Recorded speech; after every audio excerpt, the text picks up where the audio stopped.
My brother smirked. Where's your wife and kids? Oh, right, you don't have any. My parents laughed along until I asked one question. Where's your rent money? Then I announced I'd been funding his life for years, and that today was the last payment. My name is Brian. I'm 35, and for the past 7 years, I've been the unofficial safety net for my entire family. I never thought of myself as someone who took care of everyone. But looking back, that's exactly what I've been doing. Whenever my younger brother Jason couldn't make rent, I covered it. When mom's car broke down, I paid for the repairs. When dad's consulting business had a slow month, I slipped him a few hundred just until the next client comes through. I never complained, not once. I told myself it was what a good son and older brother should do. Help out when he could. And I could. I have a decent tech job. I live well below my means, and helping them never seemed like a big deal until last Sunday. We were all sitting in my parents' living room. Mom, Dad, Jason, and me half watching a football game on TV. It was one of those lazy Sunday afternoons where the house smelled like coffee and the hum of the game was the only noise. Out of nowhere, Jason turned to me with this smug little grin and said, "So Brian, where's your wife and kids?" "All right, you don't have any." Mom actually laughed. Dad chuckled under his breath and Jason leaned back like he'd just delivered a killer punchline. I sat there for a second stunned. Normally, I let stuff like that slide. Jason's always been the golden boy, younger, more charismatic, the one who somehow turns every bad decision into a charming anecdote.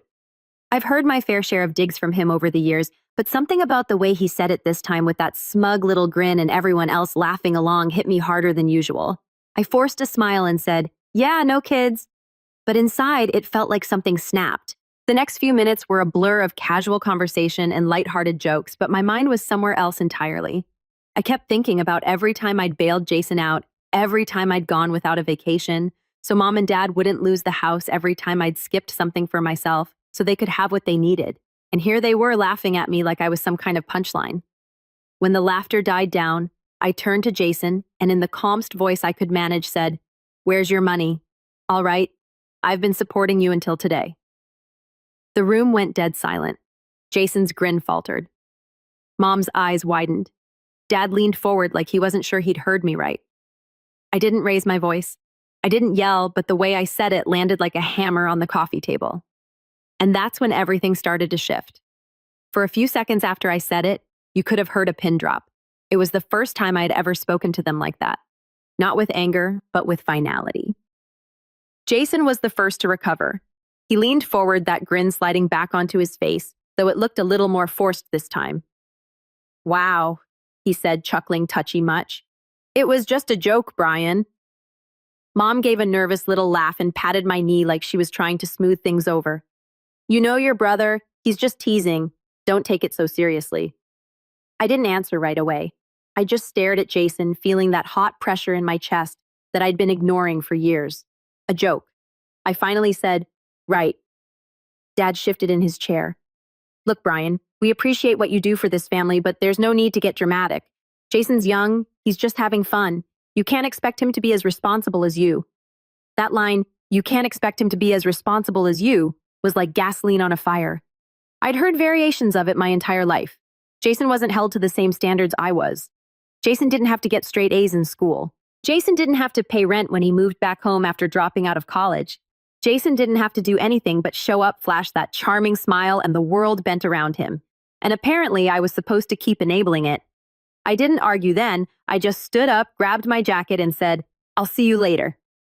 I didn't slam the door on my way out, but I wanted to. That night, I went home and sat at my kitchen table with my laptop looking over my bank statements. Thousands, no tens of thousands of dollars had gone to my family over the years. Rent for Jason, bills for my parents' emergencies that somehow never got paid back. I had brushed it off every time because I thought I was doing the right thing. But sitting there staring at the numbers, I realized something. I had made it way too easy for them. The next week was quiet, but not in a good way. I got a couple of texts from Mom. "You okay?" And Jason didn't mean it. You know how he is. But I didn't reply. I needed space to think. By Thursday, I was starting to feel a little better, a little more grounded when I got a call from Dad. "We need to talk," he said. I sighed. "About what?" "About the bills. The mortgage is due, and I know you usually cover the difference. You haven't sent anything this month." I felt that hot pressure in my chest again. "Yeah," I said slowly. "I'm not doing that anymore." There was silence on the other end for a beat. And then Dad said, "What do you mean you're not doing that anymore?" I mean, I said that I'm done paying for everything. I'm done being the backup plan. I'm done being laughed at while I bankroll everyone else's lives. Brian, you can't just stop. Your mother and I rely on that money. That's the problem. I said, you shouldn't. He started to get angry then. I could hear it in his voice, that low rumble he used when I was a kid, and he wanted me to know I'd crossed the line. You're being selfish. This family has always supported each other. I almost laughed at that. Has it, I asked, because I don't remember anyone supporting me. I just remember being told I had to take care of everyone else. Dad hung up without another word. That weekend, I got invited, well, more like summoned to Sunday dinner. I almost didn't go, but some stubborn part of me wanted to see what they had to say. When I walked into the house, I could feel the tension like a wall of heat. Mom was setting the table with extra force, like each plate had personally offended her. Dad was sitting at the head of the table, arms crossed, face like stone. Jason was leaning against the counter, scrolling on his phone like he didn't have a care in the world. Dinner started quietly enough, but halfway through, Mom finally said, "Brian, we can't keep going like this. Your father and I have bills. Jason has his student loans." I cut her off. Jason dropped out of college. She blinked, surprised, but kept going. "And you make more than enough to help out. You've always done it before." That was before I realized I'm the only one here actually trying to be an adult. Jason looked up from his phone, then smirking. "Oh, so now you're better than us because you've got some money." I turned to him, my voice sharp. "No, I'm better than you because I work for it. You sit around all day pretending you're figuring your life out while you burn through my paycheck." Jason rolled his eyes. "Whatever. You're still single. Can't be that great of a life." That was the moment something inside me just settled. I wasn't angry anymore. I was done. Done explaining. Done defending. Done playing the role they had written for me since I was a kid. I put my fork down, looked around the table, and said very calmly, "I'm not paying for anything else. Not the mortgage, not Jason's rent, not the car insurance. Nothing. If that means you lose the house, that's on you." Mom gasped. Dad slammed his hand on the table. "Don't talk like that in this house," he barked. I stood up. Then maybe I shouldn't be in this house. I walked out before they could stop me. My heart pounding, but my head clearer than it had been in years. The next day, the call started. Mom, Dad, even Jason, all leaving voicemails about how I was tearing the family apart, how I was choosing money over them, how I didn't understand the pressure they were under. I listened to every single one sitting at my kitchen table again, and for the first time in my life, I didn't feel guilty, but I could feel it coming. The next step. The moment when the pressure wouldn't just be words on a voicemail, the moment they would try to force me back into my old role. And when it came, I was ready. The voicemails kept coming all week. And by Friday, I had stopped even listening to them. I'd go through my day with my phone on silent, see the missed calls piling up, and feel a strange mix of dread and relief. Dread because I knew something was coming. Relief because for the first time in years, I wasn't rushing to fix everything. But Sunday morning, I got a text from Mom that was short and direct. "We're coming over." My stomach sank. I considered ignoring it, pretending I wasn't home, but I knew that wouldn't stop them. And sure enough, 20 minutes later, I heard a knock at my door. Not a polite knock, but the kind that carries an unspoken message. "Open up." When I answered, Mom was standing there with that tight smile she used whenever she was pretending everything was fine. Dad was right behind her, looking grim. And Jason trailed in last, wearing a hoodie and looking like he just rolled out of bed. "Brian," Mom said, brushing past me into my apartment, "we need to talk." I shut the door and followed them into the living room where they all sat down like they owned the place. "We can't keep doing this," Dad said without preamble. "We're 3 months behind on the mortgage now. The bank is calling. If you don't help us, we could lose the house." I leaned against the doorway, arms crossed. "I told you. I'm done." Mom's face tightened. "You're being unreasonable. This is your family's home. You grew up there." "Yes," I said. "And I'm not going to bankrupt myself to keep it because no one else is willing to step up." Jason snorted. "You act like you're some saint. You make good money. It's not like you're hurting. Why not just do the right thing and help?" Because I said, my voice sharper than I intended. "It's not help anymore. It's expected. You all sit around waiting for me to save the day every time, and I'm done doing it." For a moment, no one said anything. Then Mom took a deep breath like she was studying herself and said, "Fine. If you won't do it voluntarily, we've already taken care of it." I frowned. "What does that mean?" Dad reached into his jacket pocket and pulled out a folder, setting it on my coffee table. We went to the bank, he said. We co-signed your name on a home equity line of credit. The funds are already transferred. The house is safe for now. My stomach turned to ice. You? What? Mom rushed to explain, her voice rising. We had to. They were going to start foreclosure proceedings. We didn't have a choice. Yes, you did. I said, my voice low and dangerous. You had every choice, and you chose to forge my signature. Jason spoke up, then grinning like this was all some kind of joke. Hey, look on the bright side. You didn't even have to lift a finger this time. It's like you're the hero without even trying. I stared at him, my heart pounding. Do you even hear yourself? You just admitted to committing fraud with my name, and you think this is funny? Jason shrugged. It's just money, Brian. Relax. I couldn't sit still anymore. I grabbed the folder and flipped through the pages, my hands shaking. There it was. My name, my information, my forged signature, all tied to a loan I hadn't agreed to. Tens of thousands of dollars that I would now be legally responsible for. You had no right, I said, my voice trembling. None. Dad's jaw tightened. We had every right. This is about keeping the family together. Sometimes you have to make hard decisions for the greater good. I laughed. A short, sharp, humorless sound. The greater good. That's what you're calling it. You stole from me. You used my credit, my name to bail yourselves out again, and you didn't even ask. Mom's eyes welled with tears. We didn't want to put that kind of pressure on you. You've been so stressed lately. I stared at her, stunned. So instead, you just went behind my back. Jason leaned back on the couch, smirking. Honestly, you're overreacting. You've been carrying us for years. What's the difference if you do it one more time? And that was it. That was the moment something deep inside me went quiet. Not angry. Quiet, ice quiet. The kind of quiet that comes when you stop expecting anything to change and realize you have to be the one to change it. I closed the folder carefully, set it down on the coffee table, and looked at each of them in turn. Get out, I said. Mom blinked. What? You heard me. Get out of my apartment. Dad stood up, his face red. Don't talk to your mother like that. I said get out. I repeated, my voice like stone.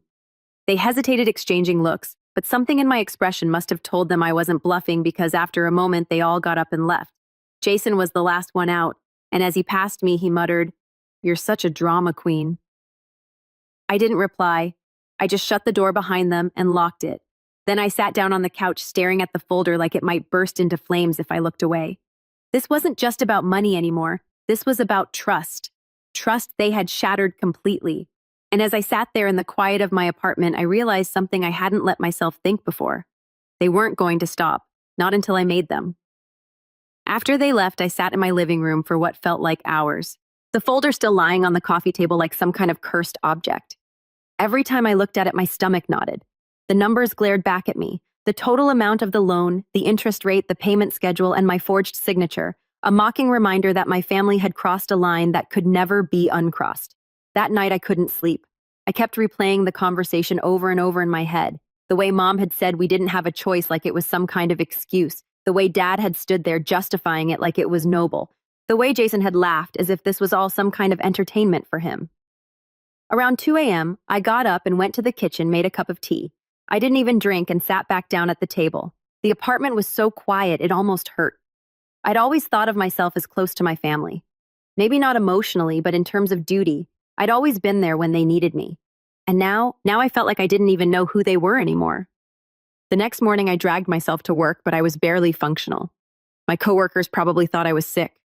I just sat at my desk staring at my screen, clicking through emails without reading them. Every time my phone buzzed, my chest tightened. By Tuesday, the voicemails had shifted from pleading to guilt-tripping. "Brian, this is your mother. I can't believe you threw us out like that. Your father hasn't slept in 2 days. Jason is stressed out. We did what we had to do. You'll understand when you have a family of your own." That one hurt more than I expected. The implication that I wasn't a real adult because I didn't have a wife and kids, the same thing Jason had mocked me for, stung more than I wanted to admit. Wednesday. Jason texted me directly. "Stop acting like a victim. You're fine. Just pay it and move on." I didn't reply, but by Thursday, the pressure started to feel unbearable. My chest was tight all day, my head pounding, my stomach in knots.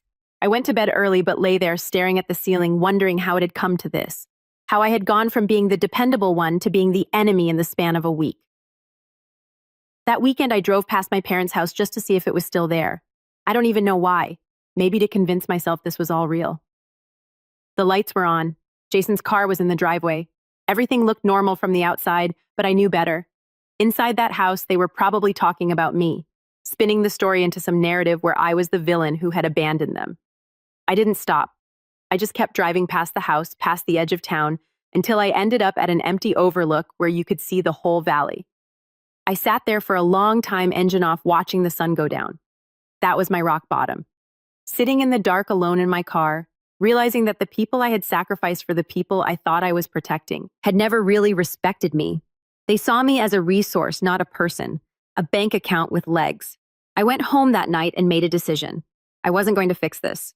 Not this time, not for them. Instead, I pulled out my laptop and started researching. I read everything I could about what to do if your identity is used without your consent. I called my bank the next morning and asked to speak with their fraud department.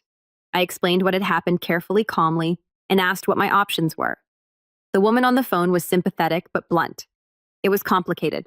Because my name and information were used, and because it was my parents who had done it, this would involve police reports, legal filings, maybe even a court case. When I hung up, I just sat there letting that sink in. If I went down this path, there would be no going back. My parents could get into serious legal trouble. Jason might finally have to face real consequences, and the entire family would probably never forgive me. For a moment, I almost backed out. I almost convinced myself to just pay it off and keep the peace like I always had. But then I thought about Jason's smirk, about Dad's righteous anger, about Mom's tears. Not tears of apology, but tears of guilt, tripping manipulation. And I thought about how I felt sitting in that car, staring at the valley, realizing how alone I was. No, they had made their choice, and now I was going to make mine. The next few days were a blur of quiet preparation. I pulled my credit report and locked it so no one could use my information again. I changed my passwords, updated my online banking security, and made an appointment with a lawyer. I didn't tell anyone what I was doing. Not my coworkers, not my friends, not even my aunt, who had always been the one relative I could talk to. It wasn't about revenge yet. It was about survival, about finally taking back control of my own life. But deep down, as I gathered documents and wrote everything down, I could feel something darker growing. A quiet anger, patient and steady, waiting for the right moment to strike. And I knew that moment was coming. Meeting with the lawyer was the first step, and it felt like stepping into a new world. Her name was Rachel, and she had the calm, measured presence of someone who had seen every kind of family drama you could imagine. I sat across from her in her office, clutching the folder my parents had left in my apartment like it was radioactive. "Brian," she said after going through the papers, "this is serious. What your parents did is not just unethical, it's criminal. Forgery, fraud, identity theft. You have every right to fight this." I nodded slowly, my chest tight, but not from panic this time. "I don't want to destroy them," I said. "I just want my name cleared. I want them to understand they can't do this to me anymore." Rachel leaned back in her chair thinking. "Then we approach it strategically. We can send a demand letter first. Formally notify the bank that you did not authorize this loan. It will trigger an investigation. That alone will put pressure on them. If your parents don't resolve it, we escalate legally." Hearing it laid out like that gave me a strange kind of clarity. For so long, I had felt like I was reacting to them, rushing to fix whatever disaster they created. Now, for the first time, I felt like I was ahead of them, like I had the upper hand. When I left her office, the air felt different, lighter. That week, I threw myself into work like a man possessed. I had been coasting for months, showing up, doing the bare minimum, going home exhausted from the emotional toll of dealing with my family. But now I had a purpose outside of them, and it showed. I finished a big project that had been sitting half on my desk, stayed late a couple of nights to help my team hit a deadline, and by Friday, my manager called me into his office. "Brian, this is excellent work," he said, holding up the report I just finished. "I've noticed a real shift in you lately. Whatever's going on, keep it up." I walked out of that meeting with a smile I hadn't worn in months. For the first time, my life wasn't about just keeping my family afloat. It was about building something of my own. I started taking better care of myself, too. I cleaned my apartment until it felt like a fresh start, stocked my fridge with real groceries instead of takeout, and even signed up for a gym membership I'd been putting off for years. Every evening I go for a run or lift weights, feeling the stress bleed out of me one rep at a time. Meanwhile, Rachel sent the demand letter. The bank acknowledged it within 2 days, and just like that, things started moving. The loan was flagged for investigation. I got a call from the fraud department. This time not as the guy trying to figure out what to do, but as someone taking decisive action. This is exactly the right step, the representative told me. Once we verify the signature was forged, we can remove your liability. Hearing those words was like taking my first full breath in weeks. Of course, my family didn't take it well. Mom called crying, "Brian, how could you do this? The bank called us. Do you know what you're putting us through?" I listened calmly, then said, "Yes, exactly what you put me through." She went quiet after that. Jason sent me a string of angry texts, most of them saying things like, "You're ruining everything. And if the house gets taken, it's your fault." I didn't reply to a single one. Instead, I started quietly preparing for whatever would come next. I opened a separate savings account, moved some of my money into it, and set up automatic transfers to build it even faster. I updated my will and beneficiaries, something I'd never bothered with before, and even consulted a financial advisor. "Your situation isn't uncommon," the advisor said when I explained why I wanted to protect my assets. "A lot of people with financially dependent families don't realize they need to shield themselves legally until it's too late. You're doing the right thing." I walked out of that meeting with more than just peace of mind. I had a plan. And as the weeks went by, things kept getting better. I got a raise at work. Nothing huge, but enough to feel like my efforts were paying off. I started sleeping through the night again. The tightness in my chest eased. Even my apartment started to feel different, warmer, quieter. Mine. One Friday evening, I found myself standing at my window looking out at the city lights holding a glass of wine. And for the first time, I didn't feel that crushing weight of responsibility. I felt free. But under that freedom, something else was building. Not just relief, not just peace, something sharper. Because every voicemail from my parents, every passive-aggressive text from Jason, every attempt to make me feel guilty was fuel. And I wasn't just ignoring it anymore. I was collecting it. I started saving every message, every voicemail, every text. Rachel told me to keep a record of everything. And I did. Not just because it was legally smart, but because each one reminded me why I was doing this. This wasn't about money anymore. It was about drawing a line, about making sure they understood that if they crossed me again, there would be consequences. And the more I thought about it, the more I realized I wasn't just going to stop them this time. I was going to make sure they never tried this again. By the time the bank's fraud investigation really got underway, I had already shifted into a different mindset entirely. The Brian who used to panic whenever his phone lit up with a family call was gone. I wasn't scrambling to put out fires anymore. I was quietly stacking the kindling, planning exactly how to light it when the time came. One Thursday morning, I got an email from the bank confirming they had sent handwriting samples and documents to a forensic analyst. The words suspected forgery were right there in black and white attached to my case number. I forwarded the email to Rachel, who called me almost immediately. "This is good," she said. "It means the bank is taking this seriously. Once the report comes back, we can move to have your name removed from the loan entirely. And if your parents are smart, they'll refinance it themselves before it goes any further." "Do you think they will?" I asked. There was a pause. Then Rachel said, "If they don't, they're going to find themselves in a very uncomfortable situation." I thanked her, hung up, and sat back in my chair thinking.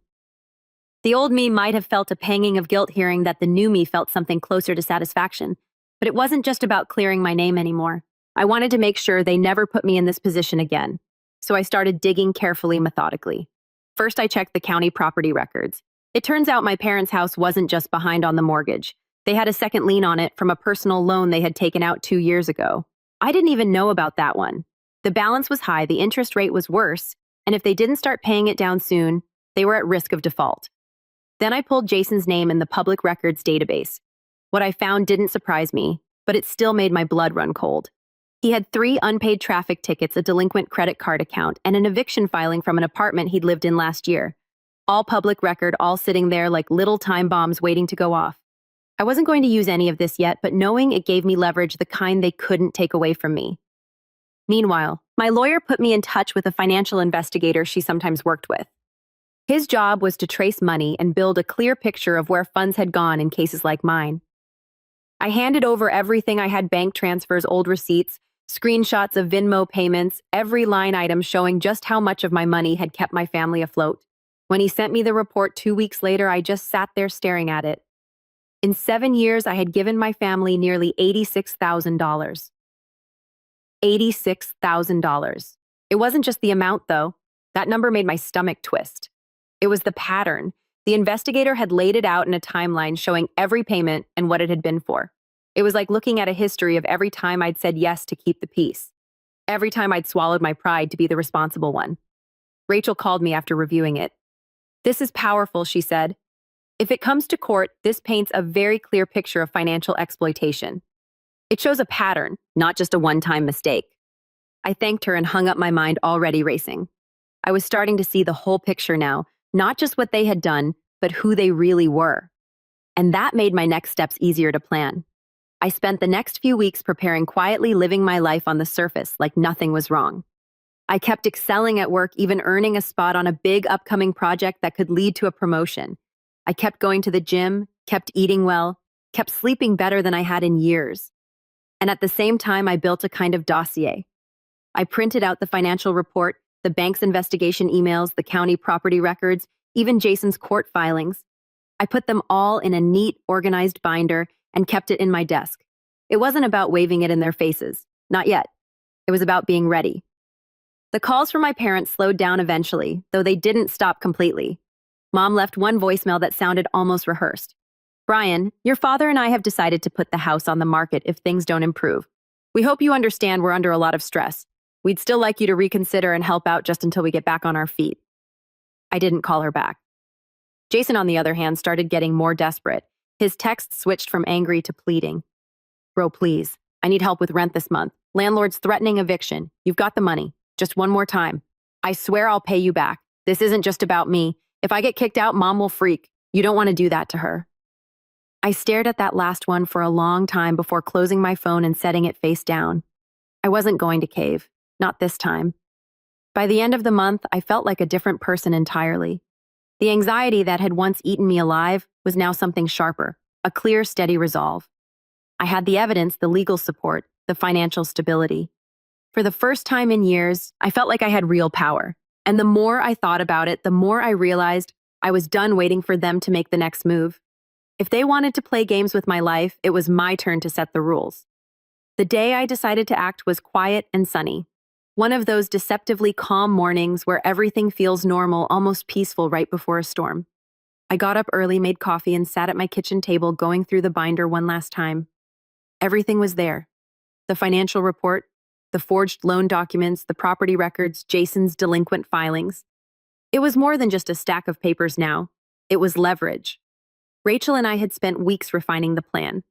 She didn't push me toward court, though. She made it clear we had a solid case if we wanted to file. Instead, she suggested we give them a chance to correct it first in writing formally in a way that put everything on record. "We'll draft a settlement letter." She said it'll demand they refinance the house and remove your name from any accounts within 30 days. If they refuse or ignore it, we escalate. But this way, you've shown good faith. And if we do have to go to court, the judge will see you tried every reasonable step first. It was exactly the kind of move I wanted to make. Calm, strategic, unshakable. The letter went out on a Monday. It was 3 pages long, clear and professional, outlining every instance of unauthorized use of my information and every dollar I had been forced to cover over the past 7 years.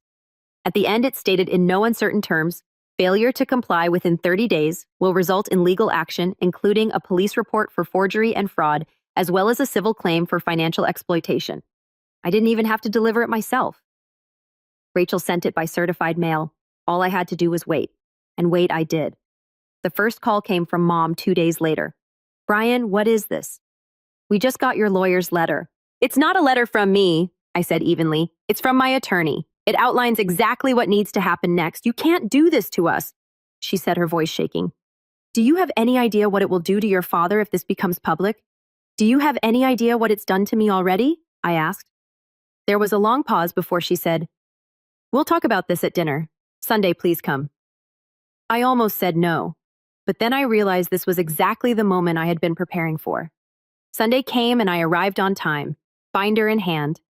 The house felt smaller than I remembered, cluttered, a little shabby, like the strain of the last few months had settled into the walls. Mom and Dad were waiting at the kitchen table. Jason slouched in a chair off to the side. Brian, Dad started. "This is ridiculous. You're threatening to drag your own family into court. Over money." "No," I said calmly, setting the binder on the table. "Over fraud, Over 7 years of being used like a personal ATM, over the fact that you thought forging my name was an acceptable solution to your problems. Jason rolled his eyes. Here we go again. I opened the binder and slid the financial report across the table toward them. This is every payment I've made for you since I was 25. Nearly $86,000. Rent, mortgage, utilities, car repairs, emergencies. I kept you afloat while Jason figured himself out, while you two kept taking out loans you couldn't pay, and I never asked for a dime back. Mom's face went pale. I took out the forged loan documents next and laid them on top of the report. But this is where it stopped being help and started being theft. Dad's jaw worked, but he didn't say anything. Then I looked at Jason. And you think this is all some big joke? You think you can keep calling me every time you run out of money and I'll just bail you out again. But here's the thing. I've got every eviction filing with your name on it, every unpaid bill, every delinquent account. I know exactly how deep you're in. Jason's smirk faltered. I leaned back in my chair, calm, steady. Here's what's going to happen. You're going to refinance the house and remove my name from the loan within 30 days. You're going to stop using my information for anything ever again, and you're never going to ask me for money again. If you do, I file this binder with the court, and the three of you can explain yourselves to a judge. Silence. Finally, Mom spoke, her voice small. And if we can't refinance, I met her eyes. Then you lose the house. And that will be on you, not me. Jason muttered something under his breath, but one sharp look from Dad shut him up. I stood, collected my binder, and walked to the door. You have 30 days, I said, turning back one last time. Use them wisely. When I left, I didn't feel triumphant. Exactly. Not yet. But I felt something better. I felt in control. And as I drove home, a strange calm settled over me. Whatever happened next, it would be on my terms. The 30 days that followed were quiet, unnervingly so.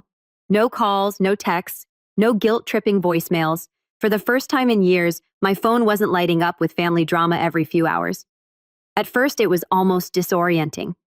Then slowly it started to feel good, peaceful, like breathing fresh air after living too long in a smoke-filled room. Rachel checked in every week, keeping me updated on the bank's progress. 2 weeks in, she called with the news I'd been waiting for. The handwriting analysis came back. The signature was confirmed as a forgery. You are officially cleared of any liability for the loan. They'll issue you a formal letter in the next few days. I sat there at my desk holding the phone to my ear, feeling something in my chest unwind. So that's it. That's it, Rachel said. From here, the bank will hold your parents responsible for the debt. Whether they refinance or not is up to them. That night, I poured myself a glass of wine and sat on my balcony, looking out over the city lights with a strange mixture of relief and anticipation. The weight I'd been carrying for years had finally been lifted. I wasn't just free. I was untouchable. And then the real fallout began. 2 days later, Mom called. When I didn't answer, she left a voicemail, her voice shaking. They called Brian. The bank called.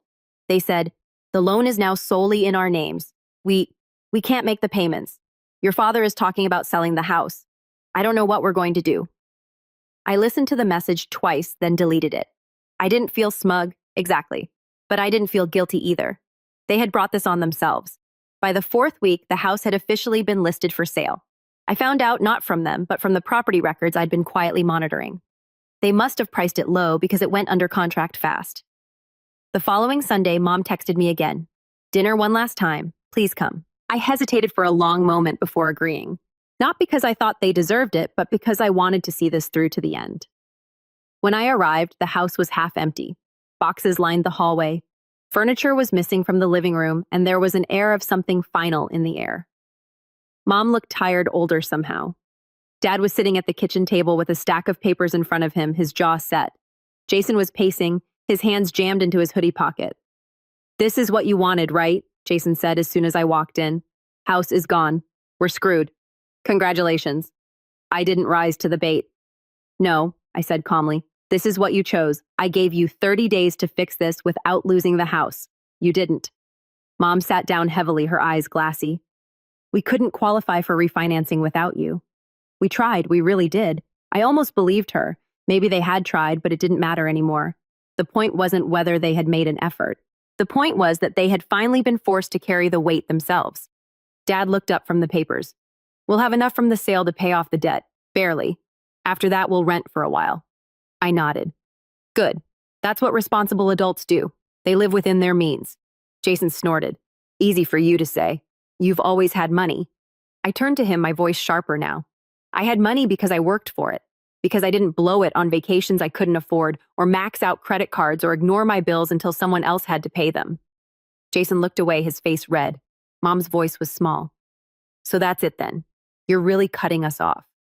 I took a deep breath. I'm not cutting you off, I'm just stepping back. I'm not your safety net anymore. If you fall, and you figure out how to get back up without calling me. Silence settled over the kitchen. It wasn't the tense, angry silence from before. This was something heavier. Acceptance, maybe. I stood looking around the house one last time. The house I'd grown up in. The house I had fought so hard to save for so long. You know, I said quietly. I used to think it was my job to keep this house standing, to keep all of you standing. But maybe this was what needed to happen. Maybe losing it is what finally forces all of us to grow up. No one said anything. I walked to the front door, hand on the knob, then turned back one last time. This is the last time I'm coming here. The next chapter of my life doesn't include this house or the version of me that lived in it. If you want to be part of that next chapter, it has to be on different terms, equal terms. And with that, I left. Driving away, I felt a strange mix of grief and relief. The house was gone, but so was the burden I had carried with it. For the first time in years, my future felt like it belonged entirely to me. When I got home, I put the binder back in my desk drawer. Not out of spite, not as a threat, just as a reminder, a record of where I'd been, what I'd survived, and what I'd finally walked away from. As I closed the drawer, I caught my reflection in the dark window and saw something I hadn't seen in a long time. I was smiling.